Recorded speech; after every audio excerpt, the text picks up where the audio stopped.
Olá, seja bem-vindo ao MAC Eventos. No programa de hoje você assiste ao painel de discussão do primeiro Encontro Nacional de Fé e Ciência para o século XXI.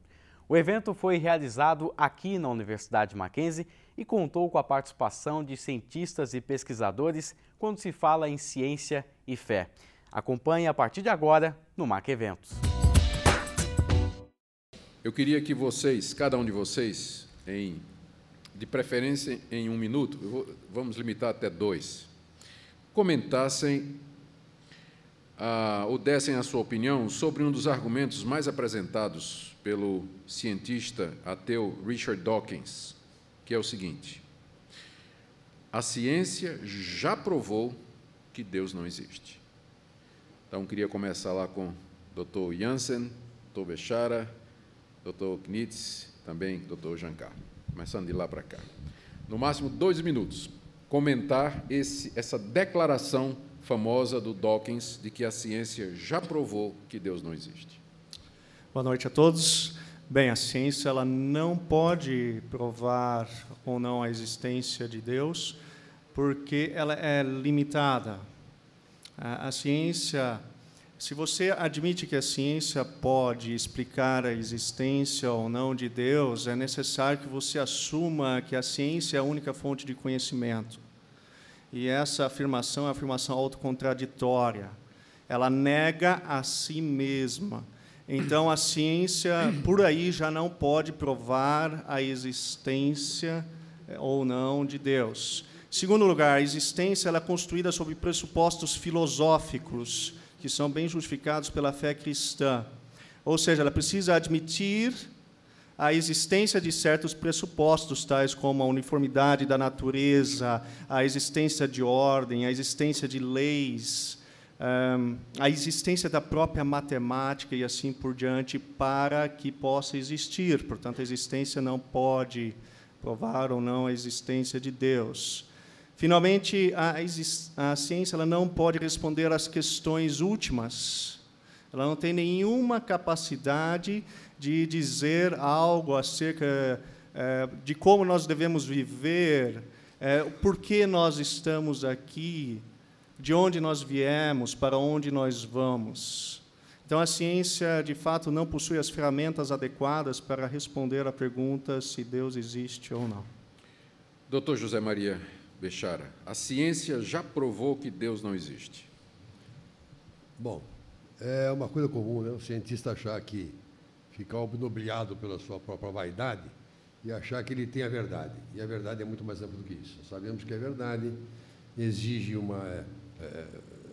procurar a verdade, exige a essência e os acidentes do ser, né? E é impossível isso somente pela ciência como nós a conhecemos, né? Seja por qualquer método, hein? Seja pelo método científico, seja pelo método indutivo, qualquer método. Agora, eu vou um pouquinho além, né? Eu pensaria assim: quem é Deus? Quem que te fala que é Deus? Criador de todas as coisas. Então, todas as coisas foram feitas por sua vontade, e a coisa mais sublime, já foi há pouco falado aqui, que seria o topo da criação, que é o homem, também foi criado por ele. Portanto, ele é o todo. Não pode a parte controlar o todo, dominar o todo. Nós sempre veremos apenas uma ou outra faceta. Agora, que podemos chegar ao conhecimento da essência de Deus através das obras criadas, podemos. Isso é um fato notável. Mesmo quando estavam sendo expostas ideias que eu estava vendo há pouco aqui, não entendo absolutamente nada de bioquímica e biologia, você vê que a maneira como uma coisa se desenvolve é maravilhosa. Quer dizer, não é qualquer microcosmos, é um cosmos completo. E esses milhares de microcosmos cabem num cosmos total. Então, a ciência nunca vai provar, nem que há, nem que não há. As 5 razões, famosas 5 razões da essência de Deus, são apenas, digamos assim, uma forma de ajudar a gente a estabelecer uma razão para se supor que há algo que seja acima de todas as demais coisas. Provar ou não provar é absolutamente impossível, do ponto de vista científico. E todo cientista que imagina isso, desculpe eu ser tão rigoroso e tão vulgar, ao mesmo tempo, na terminologia. É um pouco estupidozinho, na minha impressão. Desculpa. Está perdoado. Dr. Carl. Bom, faz parte do método científico também a pessoa, o cientista, ele divulgar os seus resultados e torná-los públicos de forma que qualquer outro cientista possa verificar, né? E se o nosso colega Dawkins diz desse jeito, a ciência já provou que a fé existe, que Deus não existe, eu não conheço lugar onde ele tenha publicado o assunto de forma que nós possamos verificar isso, né? Ele está me devendo isso. O livro em que ele diz isso é Deus, um delírio.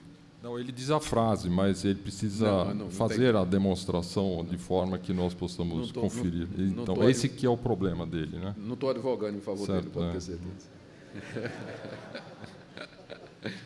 Doutor Jaguar.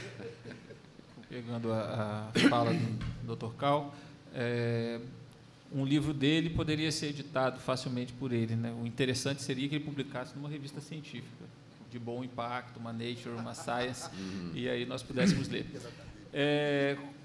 Como nós falamos há pouco, quando nós olhamos a ciência precisa ter um objetivo limitado e exato. Eu vou submeter à experimentação fenômenos que eu posso limitar. Nós podemos submeter à experimentação a alma, a consciência. Não temos condição de submeter à experimentação esses fenômenos. Então, se nós não temos esse recorte, esse objetivo limitado, nós não conseguimos dosar, nem provar, nem confirmar, nem comprovar.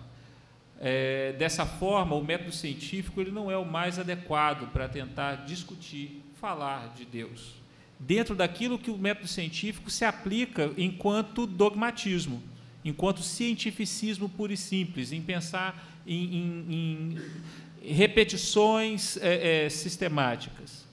Mas se a ciência olha pelo conjunto que ela é, então aí sim nós conseguimos pensar em algo mais transcendente.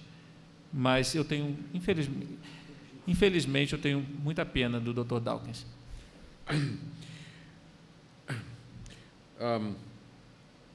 Essa pergunta aqui eu gostaria de fazer a Dr. Carl e a Dr. Johannes, que é o seguinte: as estatísticas nos dizem que no Brasil mais de 90% da população crê em Deus e que um mínimo aí entre 7% e 8% se declara agnóstico ou ateu. Mas quando a pesquisa é feita no âmbito da universidade, aí a situação muda. Porque a maioria dos cientistas, especialmente na área da biologia, professa o ateísmo ou o agnosticismo. Por quê?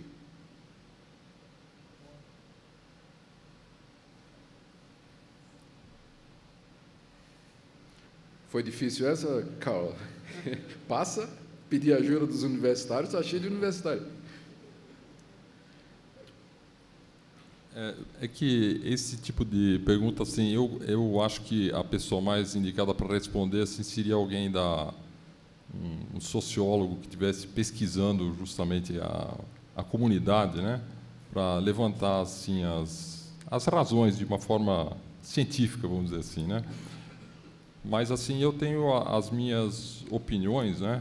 E eu posso falar sobre a minha opinião. Então é uma opinião, né? Eu acho que isso aí confirma um pouquinho o que o Pascal disse que o coração ele tem motivos ou razões que a nossa própria razão não entende, né? E quando a pessoa ela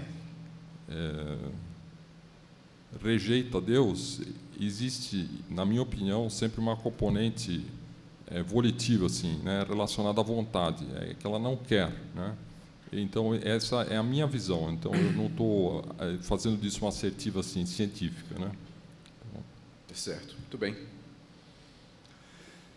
Questão do ateísmo na universidade, acredito concordo um pouco com o Carl, que é uma questão de vontade.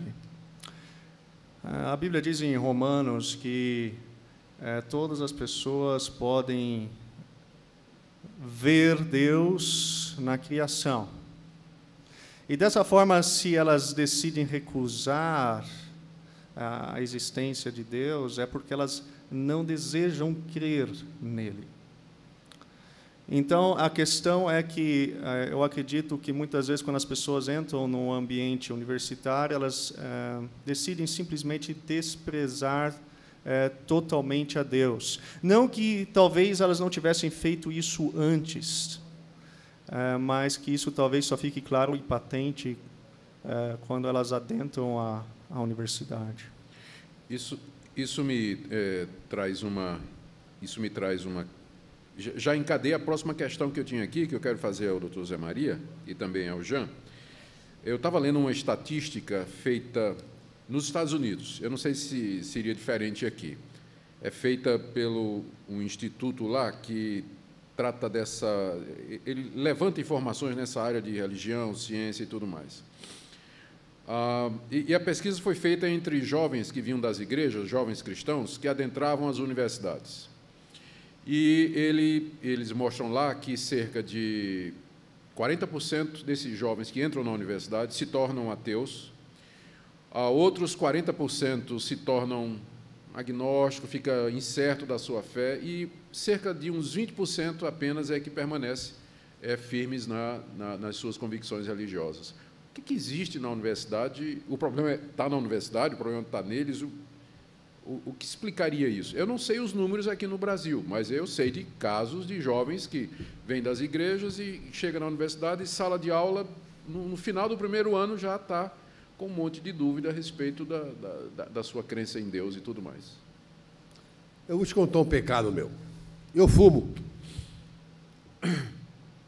Se algum aqui fuma, sabe que não é muito gostoso, não. Mas eu fumo desde os 13 anos de idade. Se me perguntar por que motivo eu fumo, já estava procurando saber a razão disso. E eu me lembrei que era questão de uma pressão social. Uma forma de afirmação, como homem macho, lá no interior.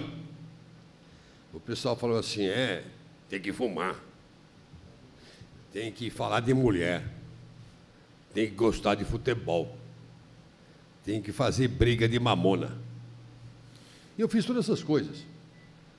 Porque na formação da nossa personalidade, certamente, agora eu vou falar de algumas coisas que eu não entendo muito bem, portanto, os que são especialistas no assunto, me corrijam.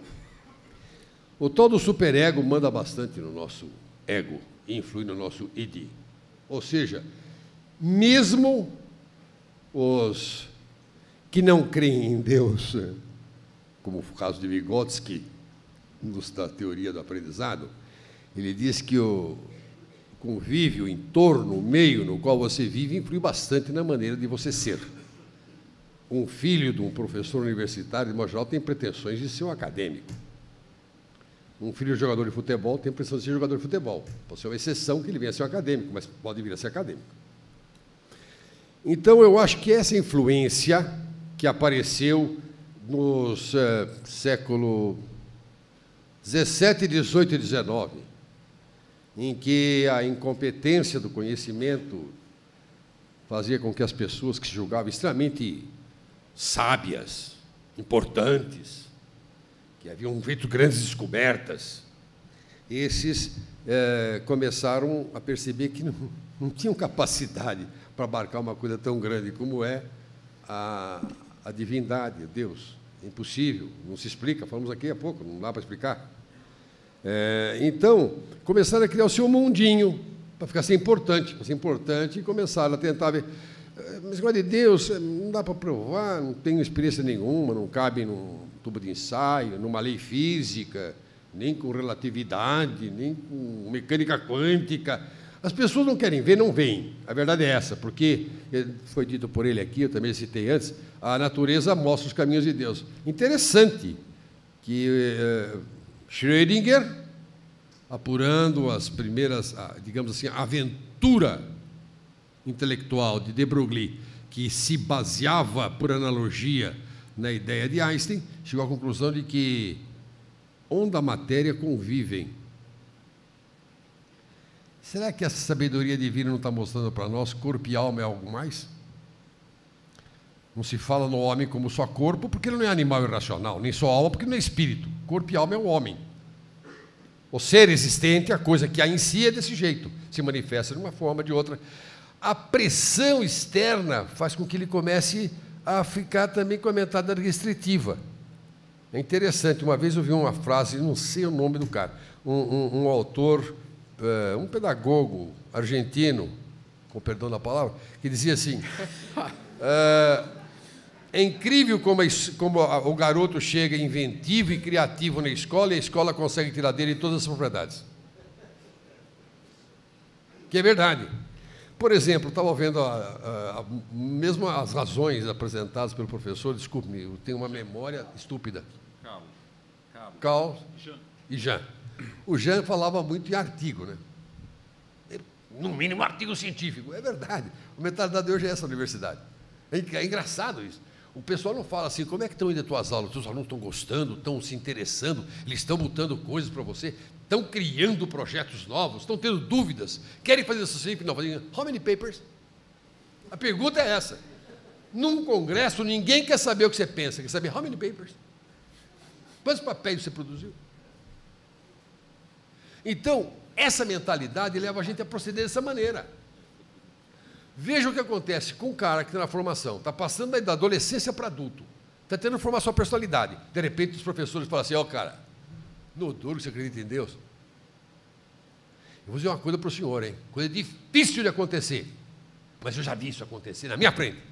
Um corintiano tem vergonha de falar que é corintiano porque está na universidade. Por quê? Porque a fama de corintiano é ignorante, favelado, sim senhor. Pô, que absurdo. Quer dizer, esse tipo de coisa é uma razão possível do cidadão começar a falar, não, eu sou ateu. Por quê? Porque eu vou dizer uma coisa para o senhor. E o pessoal que trabalha na universidade sabe disso. Se se trabalha numa universidade pública ou aconfessional, bom, isso foi dito já por Jesus Cristo, tudo está previsto, né? Se perseguirem a mim, vocês não vão ter situação mais confortável. Há uma perseguição sistemática ao pensamento cristão. Ponto. Se você é louvado, incensado pelas suas conquistas, pelo seu discurso, pelas suas aulas, pelo seu poder, o que você fala assim, o que você é? Eu sou cristão, não interessa a denominação. O cara fala, ah, é? É interessante notar isso. É interessante notar isso. Você percebe isso em congresso. Você vai no congresso, está falando assim, todo mundo empolgado e tal. O cara fala com você que ele também é cristão, falando como em segredo. Assim, olha, eu também sou cristão, viu? Legal, achei bacana você falar. Essa inibição é que faz com que essas estatísticas talvez cresçam. Tá, mas, olha, honestamente, é tão grande... 30 segundos, professor, 30 segundos. Desculpa. É tão grande a falta de paz desses caras... E certamente eles também não estão muito convencidos do seu ateísmo, não. Porque é mais ou menos claro isso que nós já falamos aqui, e temos visto, né? É um pouco pequeno ser ateu. Tá certo. Jean, a questão dos jovens que chegam na universidade... Eu ia seguir o mesmo caminho do professor Bechara e fazer analogia com o uso de drogas. A gente tem um aumento do uso do consumo de álcool e de maconha e cocaína entre os universitários. Isso existe estudos, o CEBRID publica isso, o SENAD publica uma série de estudos e que nós temos visto cada vez mais. Se o consumo já é alto entre os alunos de ensino médio, ele sofre um aumento significativo quando o aluno ingressa na universidade. E isso caminha nesse mesmo sentido, no sentido da autoafirmação, do fazer parte do grupo, de ouvir, né? Todo mundo faz, por que você não vai fazer? E esse conflito nesse adolescente ainda, né? Porque nós temos cada vez mais alunos, né? Pessoas mais novas ingressando na universidade, com 17 anos nós já temos alunos na graduação, essa juventude não preparada, com uma falta de apoio familiar, uma base familiar que a sustente, ao aparecerem as dúvidas, eles acabam tendendo ao caminho do ateísmo. Mas, como bem falou o professor Bechara, é um ateísmo não totalmente convicto. Ele é mais conveniente do que convicto. A pessoa acaba professando, dizendo alguma coisa que sem ter certeza de se de fato é mesmo. Agora, o senhor concorda comigo também que ser cristão é uma coisa complicada, né? É uma responsabilidade muito grande da gente. Temos que ver virtudes, temos que ser pessoas reais. Nós temos que ser corretos. Não podemos exigir correção, temos que ser corretos. Não podemos exigir disciplina, temos que ser disciplinados. Não podemos reclamar do aluno que chega atrasado, nós não podemos chegar atrasado. Nós temos que fazer um trabalho bem feito. É tão bom ser ateu, né? Temos uma pergunta aqui que veio da audiência pelo SMS, que eu vou fazer. Doutor Bechara, o senhor é o físico aqui. Sua formação em física. Não é isso? Certo. Então diz aqui, o bóson de Higgs.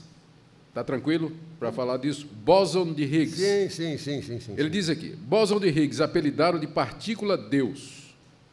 Não seria uma forma da ciência refutar a fé cristã? E se, além do senhor, alguns dos participantes da mesa quiserem dizer alguma coisa, fique à vontade, por favor, tentar ficar em 2 minutos no máximo. Eu fiz essa pergunta ontem. Ontem, quando eu estava falando da palestra, eu fiz essa pergunta ontem. Ele fez essa pergunta, a mesma eu fiz como pergunta, eu falei o seguinte, bom, antes do Big Bang tinha o quê?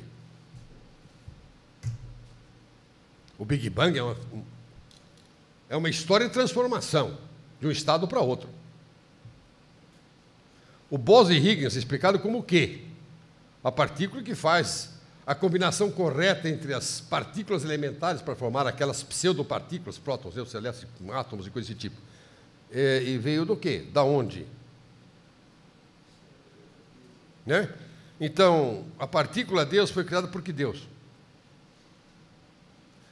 Que ela seja um princípio unificador das ideias da criação da matéria ou a sua transformação, eu vejo isso apenas como um rumo bom, dado por Deus para falar o seguinte, não estou dizendo, sou eu, gente. Sou eu, é tudo vem de mim. É que nós precisamos saber encontrar essas palavras de Deus que estão escritas na própria lei da natureza. Gauss tem uma frase bonita, né, que diz assim, a coisa mais maravilhosa que pode acontecer, eu até expus aqui, a coisa mais maravilhosa que vai acontecer com o cientista é que quando ele estiver diante de Deus, ele falará o seguinte, puxa vida, hein, eu participei dessa maravilha. Eu descobri um pedacinho dela. Né? No fundo é isso. Então o bóson de Higgs, veja como é interessante, fazem umas experiências para ver se ele existe. Fizeram uma puta do negócio aqui, Nossa Senhora, né? Acabava com a fome de 30% do mundo que gastaram naquele acelerador né? De altas energias. E aí, depois de uma experiência que demorou para ser ajustado aquilo lá, né? Porque aquilo lá, Nossa Senhora, síncroton é uma coisa dificílima de ajustar, né? O Pelletron aqui da USP trabalha uma vez por ano, porque os caras levam 364 dias para ajustar e um dia para ele trabalhar. Porque também o que ele faz dá artigo para 5 anos, né? Eu sei porque minha irmã trabalha nele, né? Coisas engraçadíssimas. Então, fizeram tudo isso e agora, o que eles falam? Olha, gente, temos aí uma coisa... Não, assim, olha, há indícios... indícios. São indícios, né? Vai acabar com a fé? Ou vai acabar, ou vai... Com o quê? Acabou, Deus não existe? Não, de jeito nenhum. Eu não acredito, em hipótese alguma, nessa possibilidade. A menos que, isso é verdade, a mídia, essa educação eletrônica, como o senhor disse, podemos viver hoje sem um celular? Talvez não, mas seria muito bom que eles desaparecessem. Porque muitas vezes o senhor vai no restaurante, o senhor vê lá uma família com 6 pessoas, reunidas para o jantar, o almoço do domingo, e cada um individualizado lá. 6 calados. Como é que eles trocam experiência? Como é que se educa alguém? Como é que se tem ideia? Pelo chat. Estão conversando pelo chat, um celular para o outro. Olha, doutor Bechara, eu estou mandando uma mensagem para o senhor aqui, dizendo que o tempo acabou. Desculpa, eu realmente sou terrível, eu sou professor, eu não consigo fazer nada muito simples. Não se preocupe, não. Essa pergunta vai para o doutor Jansen, Johannes Jansen. Eu li há algum tempo atrás um livro de um dos maiores filósofos hoje, que é ateu. O nome dele é Thomas Nagel. e ele escreveu um livro intitulado Mind and Cosmos, Mente e Cosmos. E o subtítulo é uma provocação. Ele é ateu, mas o subtítulo do livro dele é Por que a visão naturalista do darwinismo quase que certamente está errado.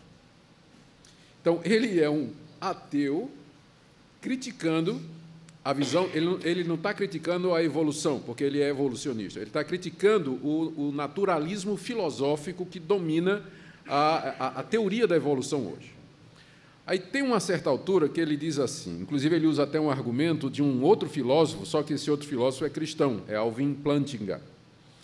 Ele diz o seguinte, se é verdade que houve a evolução, como é dita aí, e a mente humana é o resultado desse processo de evolução, então, e se o processo de evolução é guiado pela sobrevivência do mais apto, do mais adaptado e do mais útil, então nós não podemos confiar nas informações que a mente nos dá, porque ela é fruto de um processo em que sobrevive o mais esperto.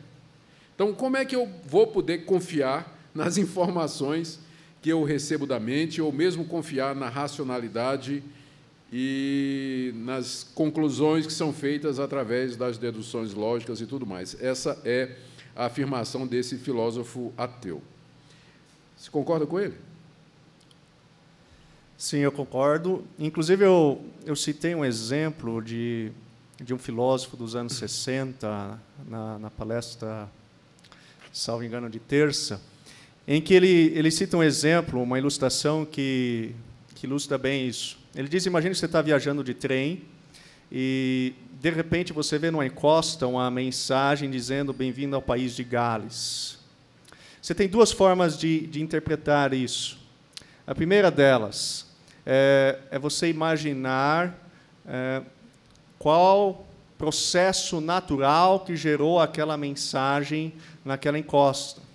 Isto é, como é que ao longo, talvez, de milhares e milhares de anos, aquelas pedras elas foram rolando para baixo daquela encosta e, de repente, surgiram furacões ou terremotos ou assim por diante, e, de repente, surgiu aquele arranjo de pedras que possuem letras com palavras e que agora estão dizendo bem-vindo ao país de Gales. Esta é a primeira interpretação.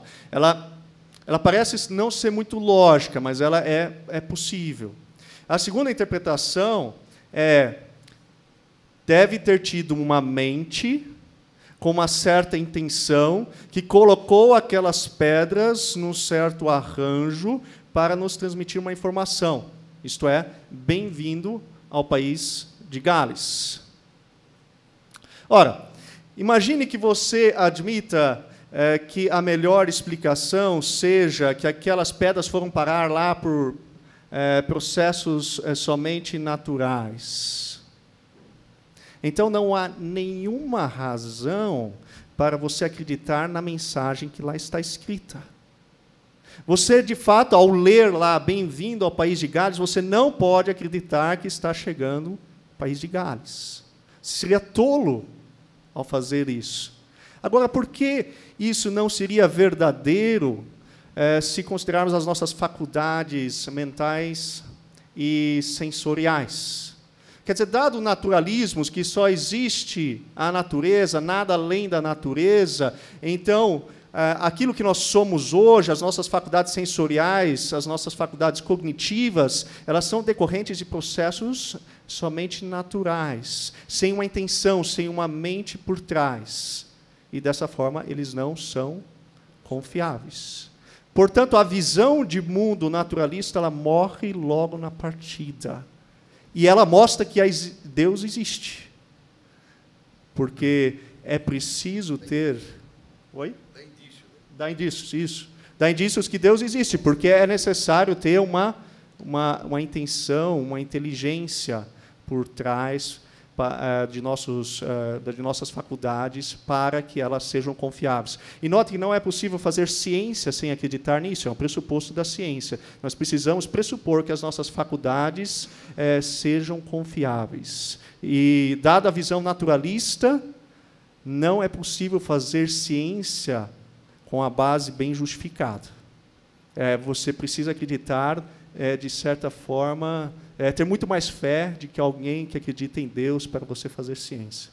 Muito bem. Dr. Karl Gnitz, aqui uma pergunta que vem do nosso auditório. A fé pode cooperar com a ciência de forma efetiva? Como? E eu vou ilustrar aqui com uma pergunta que alguém já me fez essa pergunta antes, e ele até fez uma brincadeira assim. Eu acho que a fé colabora com a matemática, por exemplo, assim. O ateu diz 1 mais 1 igual a 2. E o evangélico diz 1 mais 1 igual a 2. Aleluia. Ou seja, a fé não vai fazer diferença em nada, porque ciência é ciência, é bruta, é exata. A fé, em que sentido a fé pode colaborar para a ciência? Então, na minha opinião, tem pelo menos duas vias, pode ter até mais, né? Uma das vias que ficou assim mostrada ao longo da história da ciência é que a fé ela motiva para a ciência, né? Então ela motiva para a ciência. E se você lê os trabalhos de Kepler, de Maxwell, de Joule, né? São 3 exemplos onde isso fica muito claro, que eles faziam ciência porque queriam descobrir mais sobre a criação de Deus, aquilo que Deus tinha criado, né? Então isso, se nós imaginarmos Maxwell com menos motivação, Joule com menos motivação, isso seria muito ruim, certo? Uma segunda forma em que a fé pode fortalecer, vamos dizer, o uso da ciência, o Max Türkow disse, né? Eu coloquei isso até como uma citação numa das ocasiões, e ele disse assim, ele foi assim bastante, vamos dizer, incisivo.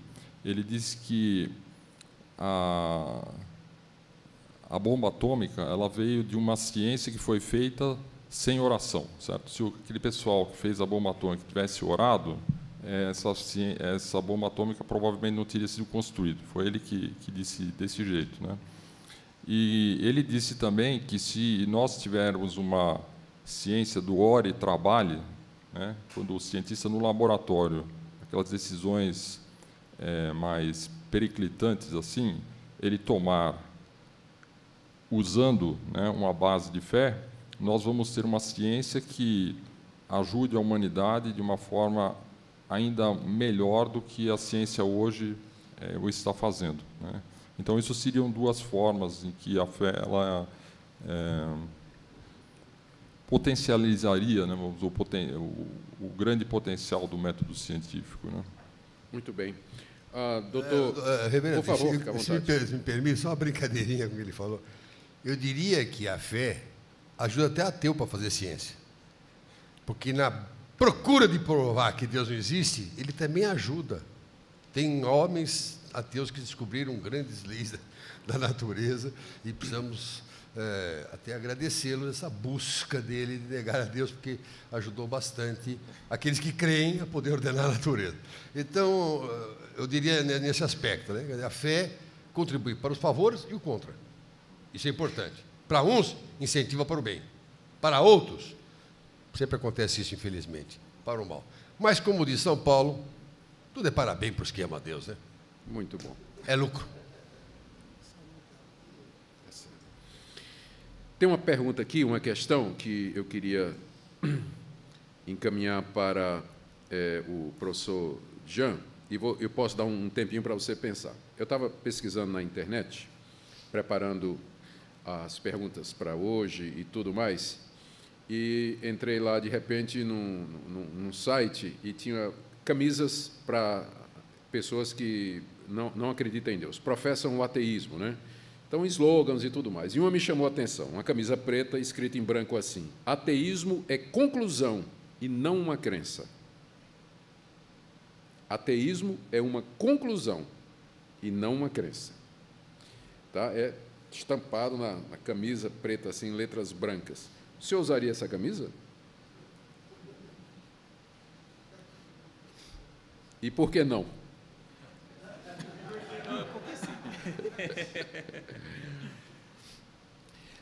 Se ele é conclusão, ele é fruto de alguma coisa, ela é fruto de uma crença. Então, se ele chegou à conclusão de que ele Deus é não ateu, existe. Não, ele que está Deus dizendo, não- a conclusão Deus é que não Deus não existe. existe. Ele acreditava, ele tinha fé que Deus não existe. É natural. Né? Então, esse é um dos grandes furos do ateísmo. Eles creem, eles têm fé de que Deus não existe. É muito. Se ele chega a uma conclusão, quer dizer, se ele chega a uma conclusão de algo, ele partiu de uma premissa. E que ele acreditou nessa premissa, ele criou uma hipótese. Porque na ciência a gente só cria hipótese, a gente acredita na hipótese. Ninguém gosta, em ciência, de resultado negativo. Não conseguimos publicar paper só com resultado negativo. Nem escrever livro. Só com resultado positivo. Então, quando a gente elabora uma hipótese, a gente acredita naquela hipótese. A gente pode atingir um resultado negativo? Pode. Mas a gente acredita piamente que aquela hipótese é verdadeira. Então, se o ateu ele crê, para criar a hipótese que Deus não existe, ele precisa acreditar nessa hipótese, ele precisa ter fé nessa hipótese. Então, o ateísmo, ele de fato é uma conclusão. Ele concluiu que ele tinha fé em alguma coisa.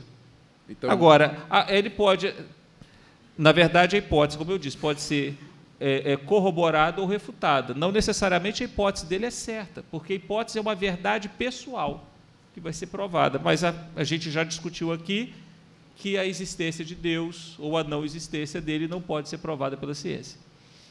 tá certo. Temos aqui mais uma pergunta e nós estamos caminhando já para o fim. E aqui, essa pergunta eu quero dirigir ao Dr. Jansen. A pergunta é: qual o maior desafio hoje para a teoria do design inteligente? Pergunta interessante. Qual seria hoje o maior desafio? Eu creio que a pergunta é: qual seria o maior desafio para a teoria do design inteligente conseguir se firmar na academia, no mundo acadêmico, onde é rejeitado e é uma minoria? Bem, eu não sou um especialista em design inteligente, talvez seria melhor perguntar para o Eberlin, mas eu diria que, dados os pressupostos existentes na academia, quer dizer, naturalismo versus teísmo, eu diria que seja mudar esse paradigma. Quer dizer, essa ideia de que só existe o natural e que explicações que admitam a existência de agentes, que a ciência também faz esse tipo de investigação, elas não podem ser realizadas pela ciência. Quer dizer, de fato, o que nós temos no naturalismo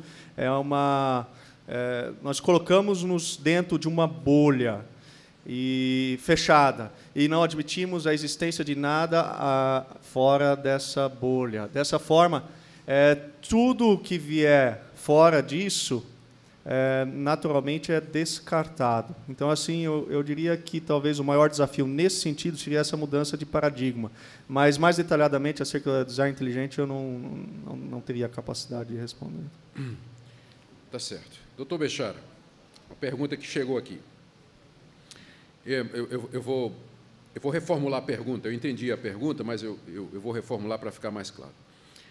A pessoa diz que, na questão das origens, existem apenas duas opções: ou a matéria gerou a inteligência, ou a inteligência gerou a matéria.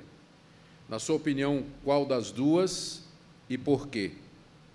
Olha, eu diria que nenhuma das duas opções, porque se eu penso que a matéria gerou a inteligência, eu sou um nietzschiano, né?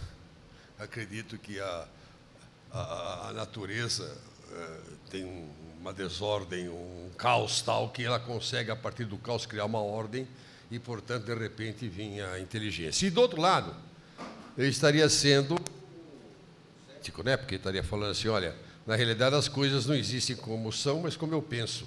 Então, se eu crio o mundo a partir da minha mente, nenhuma coisa nem outra, né?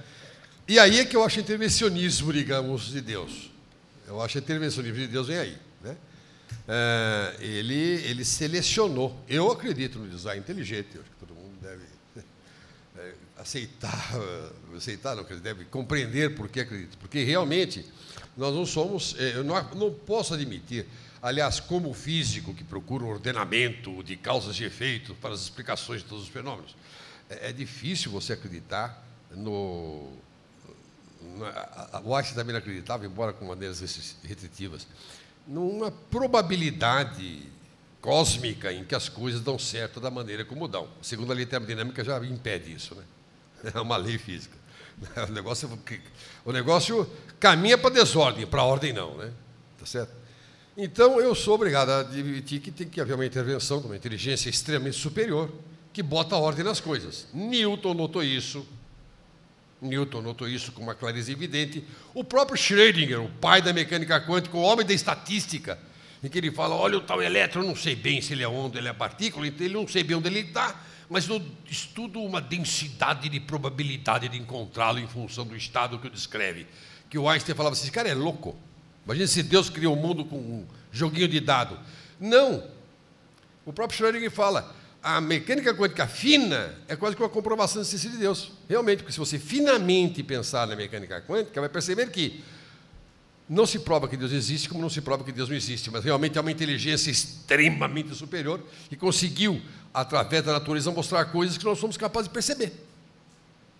Que o homem, mente e corpo, essência e acidentes, só é homem total na composição das duas, que tem uma independência, mas tem uma ligação, que forma uma unidade.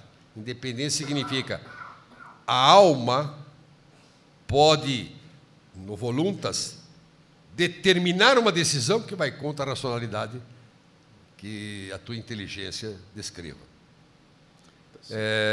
Então, eu acho que a inteligência e a matéria, né, o corpo, o mundo material, fenomenológico, eles coexistem, não seriam um físico que acredita na mecânica quântica, né? Eles coexistem e os dois caracterizam a existência desse mundo.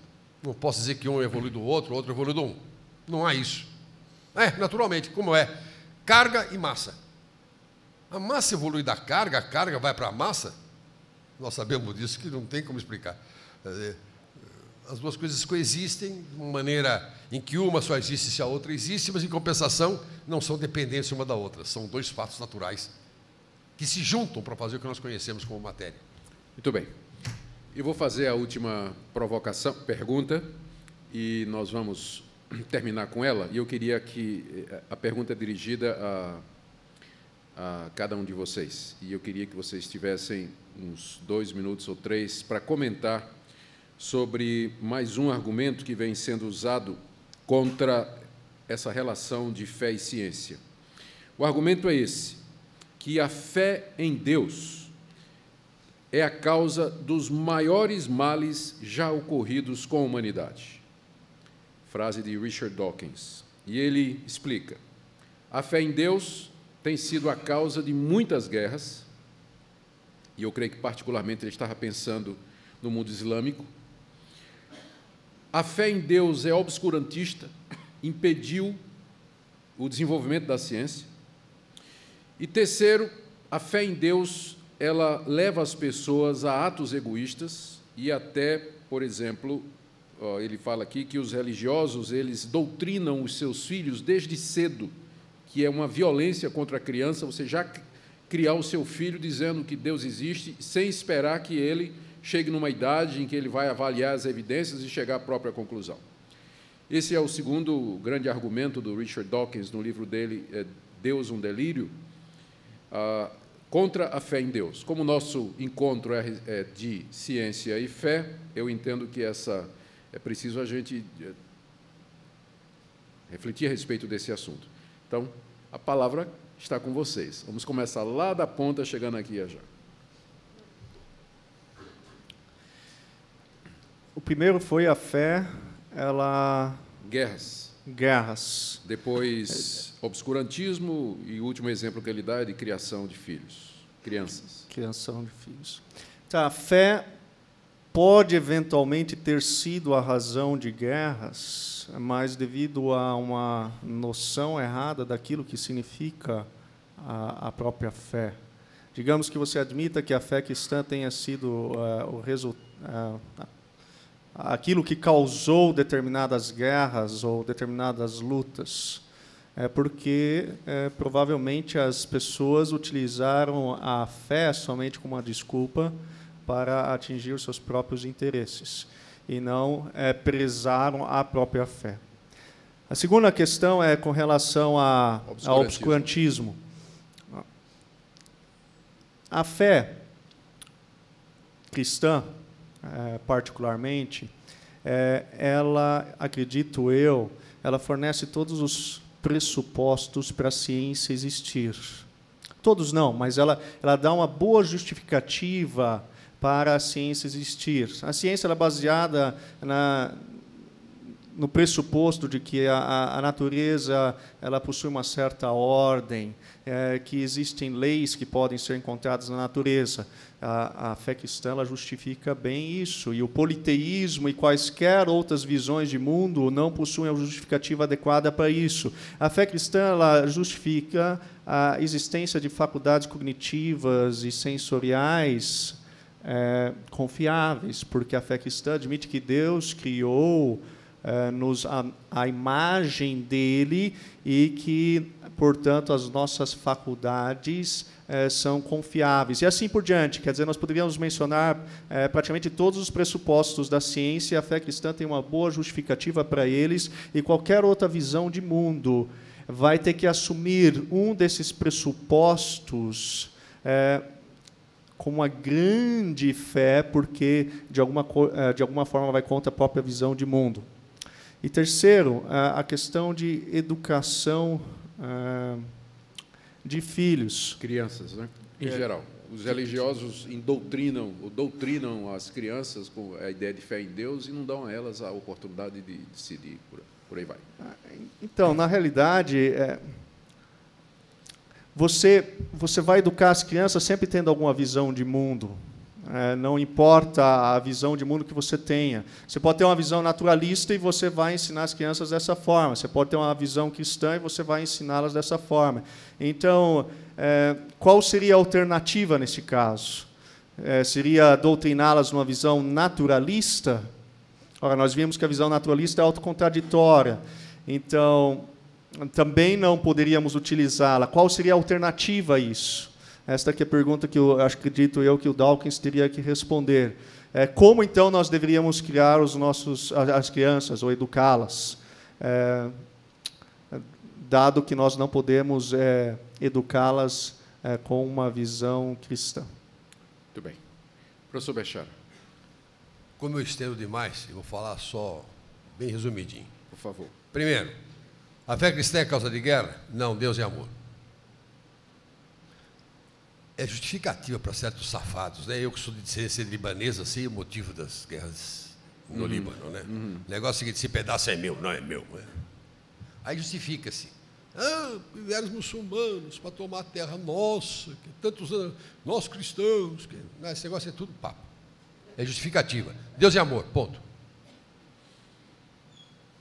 João, Paulo, todo mundo só fala nisso. E ele mesmo se definiu assim. Então, portanto, não é causa de guerra nenhuma, é causa de paz. O problema é se nós chegamos a atingir o amor de Deus, chegamos à perfeição da idade de Cristo, como diz São Paulo. Enquanto não, vai ser difícil.